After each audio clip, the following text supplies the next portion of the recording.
رکھتے ہیں ہم، باغ کرم رکھتے ہیں ہم، کربلا رکھتے ہیں ہم، باغ کرم رکھتے ہیں ہم، دو جہاں کی نعمتیں دل میں بہم رکھتے ہیں ہم،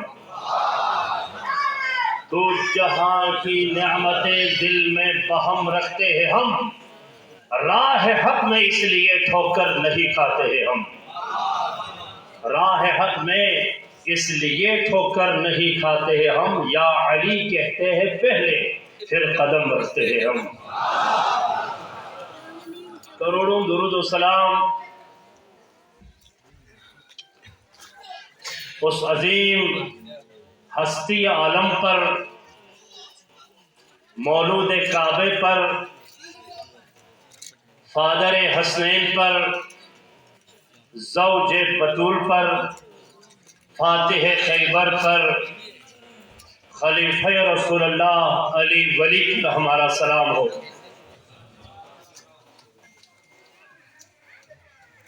جمادات کی ذہن،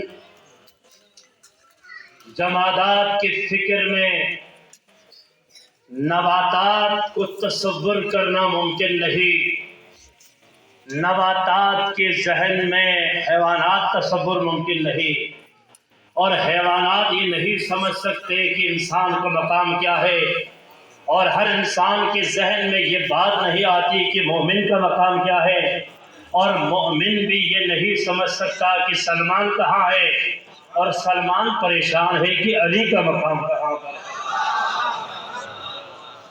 میں اس کے بارے میں کیسے تذکرہ کروں؟ میری زبان میں ہمت نہیں، میری روح میں توان نہیں، میرے عقل میں گنجائش نہیں، میرے علم میں اتنی بہار نہیں، سہارا لینا پڑے گا احمد مصطفیٰ کا، سہارا لوں گا قرآن مجید کا، سہارا لوں گا ائمہ اطہار علیہ السلام کا۔ پہلے تو اس ذکر کے بارے میں کیا کہوں، اس مجلس کے بارے میں کیا کہوں، علماء کی محفل کے بارے میں کیا کہوں۔ زمین اگر نجف ہو، زمان اگر تیرا نجف ہو، زمان تیرا نجف ہو اور محفل علماء کی ہو، اور ذکر علی جبن ابی طالب کا ہو، تو میں تو یہ سوچوں گا کہ یہ مجلس اس مجلس کے برابر ہے جو علی کے دن ساتھ میں آسمان پر ہوتا ہے۔ کہتا ہے کہ خدا کی قسم کہ علی کا تذکرہ سال میں ایک مرتبہ چوتھے آسمان پر علی کا تذکرہ ہوتا ہے، ایک ہی مجلس آسمان پر ہوتی ہے، کوئی دوسری مجلس نہیں ہوتی 365 دنوں میں، ایک ہی دن مجلس کا حق ہے آسمان میں۔ فرشتے جو سجدے میں ہے سجدے میں ہے، رکوع میں ہے رکوع میں ہے، جو ذکر میں ہے ذکر میں ہے، تسبیح میں ہے تسبیح میں ہے، لیکن ایک دن اللہ کی طرف سے حکم ہوتا ہے ذکر چھوڑے تسبیح چھوڑے، ذکر چوتھے آسمان پر کرسی نصب ہوں گے۔ یہ روایت صاحب ابن طاووس نے نقل کی ہے، شیخ صدوق نے اس روایت کو نقل کی ہے کہ چوتھے آسمان پر ایک دن اللہ کو پسند ہے ذکر کرنا، وہ غدیر کا دن ہے کہ اللہ فرماتا ہے جبریل کرسی پر بیٹھ علی کا تذکرہ کرے، علی کا۔ اس مجلس اور اس مجلس کا کیا تناسب ہے، یہ بیان کرنے کے لیے میں جملہ ادا کر رہا ہوں کہ جبریل کرسی پر بیٹھ آسمان کے فرشتوں کو جمع کرتے ہیں، اس وقت جبریل امین تمام تر درایت کے ساتھ، روایت نہیں، ابھی علامہ صاحب نے روایت بیان کی، میں روایت بیان کر رہا ہوں کہ یہ ہوا یہ ہوا یہ ہوا، کتابوں میں ہے، جبریل روایت نہیں درایت۔ میں نے دیکھا کہ محمد نے علی کا ہاتھ بلند کر کے کہہ رہے تھے من کنت مولا فہذا علی۔ اس کے بعد زمین کے مجلس، اس طرح شیخ صاحب نے فرمایا کہ مرتبہ یہ ہے جب مجلس آسمان پر ختم ہوتی ہے تو جبریل کہتا ہے پروردگارا میرے تقریر کا ثواب اور فرشتوں کے سننے کا ثواب زمین پہ ان مجالس کو دے دے جہاں پر علی کا تذکرہ ہو رہا ہے۔ علی کے بارے میں پہلے کیا گفتگو کروں، میرے علماء کرام نے تمام فلسفہ بیان کیا ہے، میں ایک فلسفہ رہ گیا ہے 13 رجب کے حوالے سے، پھر میں تقریر کو آگے بڑھاتا ہوں۔ مجھے یہ بتاؤ کہ 13 رجب کے دن علی کیوں آئے؟ 11 رجب کو یہ بھی کتابوں میں ہے، تفسیر میں ہے، علماء نے بھائی 11 رجب کو کیوں نہیں آئے، 10 رجب کو کیوں نہیں آیا، یہ 13 رجب کا ڈیٹ توجہ ہے نا۔ نعرہ حیدری، چہرے پہ مسکراہٹ کے ساتھ حکم کچھ نہیں ایسے لاپول لے لیں، نعرہ حیدری پتہ ہوا دری جیسے علم پتہ ہوا حکم کچھ نہیں اصل روایت سے کہ تم امام باقر شیخ صدور نقل کے ہے جب تمہارا چہرہ کھل جائے علی کی ولایت پر تو تمہارے آبا و اجداد کا ہم آل محمد کا سلام پہنچا دے۔ تمہاری نجات کے لیے کافی ہے کہ تمہارا چہرہ ہماری ولایت پہ کھل جاتا ہے۔ اب نعرہ لگو بھائی، لاپو لے لے دو کوئی ایسے دو کوئی ایسے ماشاء اللہ سے مدد چہرے سے پتہ چلتا ہے ماشاء اللہ علی کی ولایت سے چہرہ کھلنا چاہیے سی اردو بچوں مدد کا ہاں دو کوئی ایسے کھل کے کیوں احمد یہ ہے کہ ہماری ولایت پر ان کے چہرے کھل جاتے ہیں، علی کی ولایت سے ان کے چہرے پہ مسکراہٹ آ جاتا ہے۔ یہ دیہات میں بھی موجود ہے، وسائل میں بھی موجود ہے۔ خیر اس کے بعد 13 رجب کا دن انتخاب کیوں کیا؟ 13 رجب وہ اس لیے آج تمہارے ہاتھ میں موبائل ہے، یہ میرے محترم موبائل میں ویڈیو شیخ صاحب خطاب کریں ممکن ہے لاؤ چل رہا ہوگا، تو آج سب کے ہاتھ میں موبائل ہے کہ بھائی نجف حسینیہ میں فلان میں ابھی میری تقریر ختم ہوئے بغیر میری تقریر ممکن ہے پاکستان میں سب سننے میرے پیش آ جائے، تو دنیا کو کیسے معلوم تھا کہ علی کعبے میں پیدا ہوئے؟ 13 رجب عرب کا میڈیا تھا، 13 رجب ابن ابی بصیر کہتا ہے کہ 13 رجب عرب امام ساجد سے روایت ہے 13 رجب تہوار تھا عرب کا، عرب میں ہر ایک کو افریقہ سے بصرہ سے مصر سے پہنچنا تھا، 11 12 13 یہ زمانے جاہلیت میں بھی ان کو مکہ آنا تھا، اور خدا نے مناسب یہی سمجھا کہ مشرق سے مغرب سے لوگ آئے اور اپنے آنکھوں سے دیکھے کہ فرزند ابو طالب آغوش رسالت میں ہے اور پورے دنیا میں یہ میڈیا پھیلتا ہے۔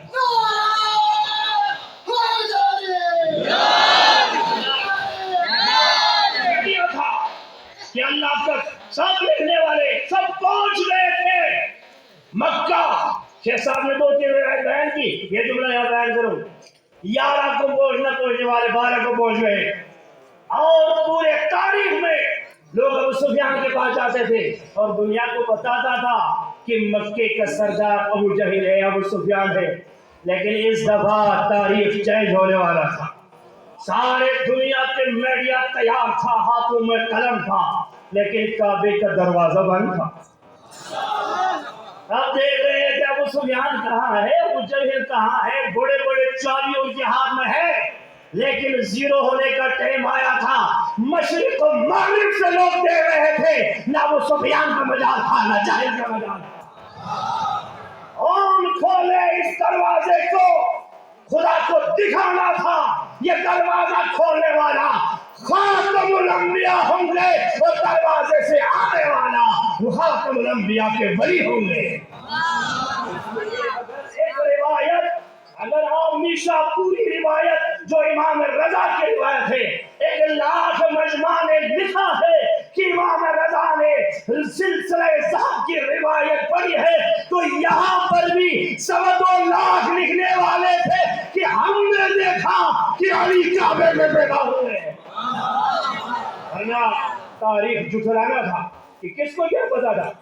2.5 لوگ تھے، انتظار میں تھے کہ کون آ رہے ہیں کون جا رہے ہیں، لیکن چابی کے بغیر دروازہ کھولنے کا جو طاقت تھا وہ محمد کے پاس تھا، اشارے سے دروازہ کھلا، اور آقا صاحب نے ایک جملہ کہا، میں اس کو آگے بڑھاتا ہوں کہ آنکھیں نہیں کھولی تو جو ہے دودھ نہیں پیا تو جو ہے اور رویا بھی نہیں، آنکھیں کیوں نہیں کھولی؟ کہا یا رسول اللہ میں کب سے انتظار میں تھا کہ چہرے رسول کا زیارت کروں۔ دودھ کیوں نہیں پیا؟ کہا میں ختم الرسل کے دہن کو چوسنا چاہتا ہوں تاکہ علم اولین اور آخرین میرے سینے میں آئے. اور رویا کیوں نہیں کہ میں رلانے والا ہوں، رونے والا نہیں ہوں. رامن مجھ گنجی نعرہ حیدری. اس لیے علی کا ایک لقب اذن ہے، اذن ناک کڑک سگن. ناک سگن اذن. میدان بدر میں تھا یا خندہ میں تھا، ایک نے کہا وہ اذن کہاں ہے؟ تو کسی نے کہا کہ یہ کیا لقب ہے؟ کہا یہ علی کا لقب ہے. کہا وہ کیوں؟ تو کیا نام زر یہ نو کڑا سے دہان پڑا رہے ہیں. امیر المومنین. کیوں؟ کیونکہ 3 مکر دشمن کی طرف سے ہوئی. کہا ساحر کہو، مجنون کہو، شاعر کہو. ساحر اس نے کہا کہ سحر سے خواتین ڈرتی ہے تو خواتین رسول کے انقلاب میں شامل نہ ہو جائے، اس لیے سے ساحر کہو. مجنون کہو تاکہ بچے ڈرتے ہیں، بچے ڈرتے ہیں تاکہ بچوں کو پیغمبر سے دور کیا جائے. شاعر کہو تاکہ عقلا دور ہو جائے. وَمَكَرُوا وَمَكَرَ اللَّهُ وَاللَّهُ خَيْرُ الْمَاكِرِينَ. اللہ نے تینوں کا جواب دے دیا اور بوڑھوں میں سے ابو طالب کو پیغمبر کو رسول اور مطیع بنا کر دنیا کو دکھا دیا. کائنات کا سب سے عقل مند جس کا پیغام ہے وہ احمد مصطفیٰ کا پیغام ہے. اور خواتین میں خدیجہ کبریٰ کی شادی کرا کر دنیا کو بتا دیا تمہاری خواتین آئے نہ آئے ملکۃ العرب تو رسول کی عقب آ گئی ہے. اور بچوں میں سے علی کو پیغمبر کے پیچھے کے علی کا کام کیا تھا؟ جب ابو سفیان ابو جہل جو ہے بچوں کو سکھا کے پتھر مارتے تھے، علی چھپ چھپ کے بچوں کے کان کھینچ کر پھینکتے تھے. اس لیے لڑکے کے کان کو بڑا درد ہوا تھا، اسے بڑا یاد تھا. میدان میں کہا وہ کہاں ہے جو میرے کان موڑنے والا؟ علی نے کہا وہ میں ہوں اور تلوار بھی میرے ہاتھ میں موجود ہے. درود بھیجے محمد و آل محمد.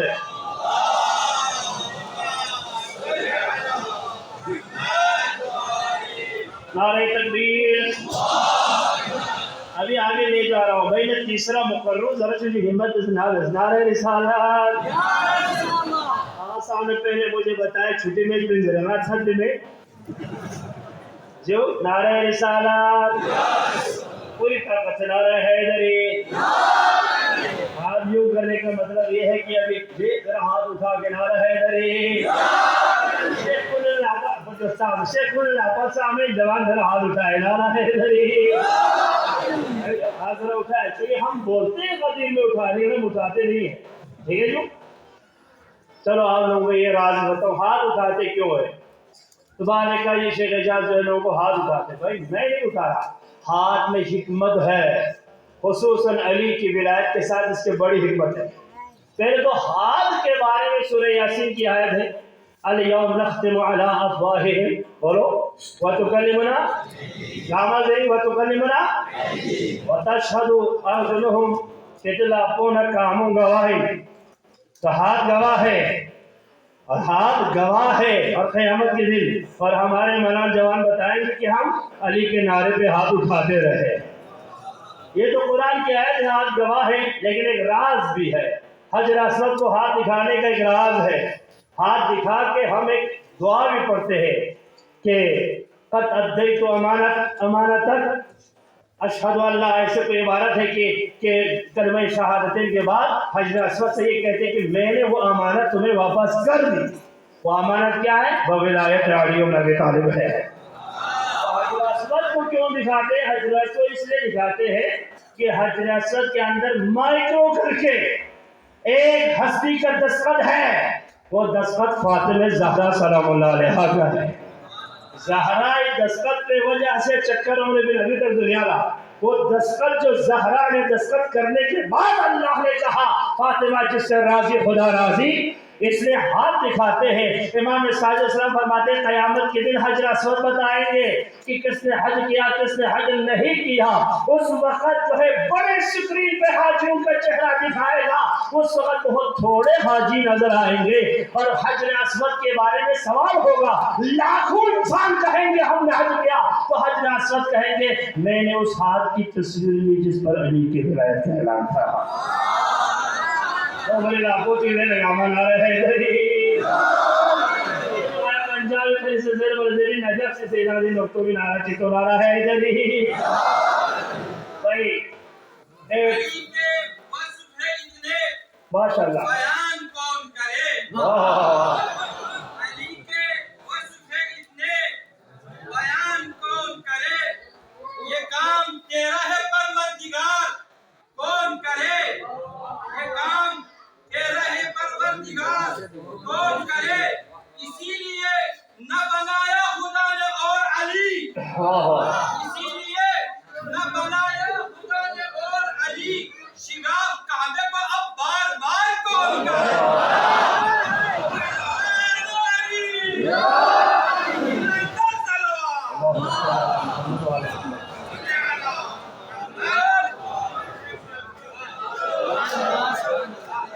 پورے طاقت کے ساتھ نعرہ حیدری. علی کعبے میں پیدا ہوئے تو مولود کعبہ کہا گیا. آؤش رسالت میں آئے تو آقا رسول اللہ کہا گیا. میدان جنگ میں آئے تو مجاہد فی سبیل اللہ کہا گیا. محراب میں نماز کے لیے کھڑے ہو گئے تو امام الانس والجن کہا گیا. جب علی سجدے میں چلے گئے تو خیر الساجدین کہا گیا. جب علی رکوع میں چلے گئے تو آیت رکوع نازل ہوئی. علی زکات دے تو آیت زکات نازل ہوئی. علی میدان جنگ میں بڑھے تو فضل اللہ المجاہدین کی آیت آئی. علی خیبر کے دروازے اکھاڑے تو جو ہے علی خیبر کے دروازے اکھاڑے تو ضربت علی کے افضل میں عبادت سگنے کی آواز آئی. علی منبر پر بیٹھے تو صاحب منبر سلونی کا رقم ملا. علی منبر کو ٹھکرا کر زمین پر بیٹھے تو متراب کا رقم ملا. علی کی خصوصیت ہے ازداد تمام صفات ازداد جس میں جمع ہے وہ فقط علی. ایک مجاہد ہے تو عابد نہیں, ایک عابد ہے تو مجاہد نہیں, ایک عالم ہے تو وہ اور کوئی صفت اس میں نہیں. ہر انسان کی ذاتی خصلت یہ ہے کہ وہ ایک نہ ایک صفت کے پیچھے پڑتا ہے. کوئی شجاع ہے تو شجاعت سے محبت کرتا ہے, کوئی علم رکھتا ہے تو عالم سے محبت کرتا ہے, کوئی بہادر ہے تو بہادری سے محبت کرتا ہے, کوئی شعر میں کمال ہے تو شاعری سے محبت کرتا ہے, کوئی اگر خوبصورت ہے تو خوبصورتی سے محبت کرتا ہے. اللہ نہیں چاہتا تھا کہ امت در بدر ہو جائے. کمالات انسانی کو ایک دروازے پہ جمع کیا, وہ علی کا دروازہ ہے تاکہ تمام کمال ایک چہرے میں ہو, وہ چہرے علی نبی کا.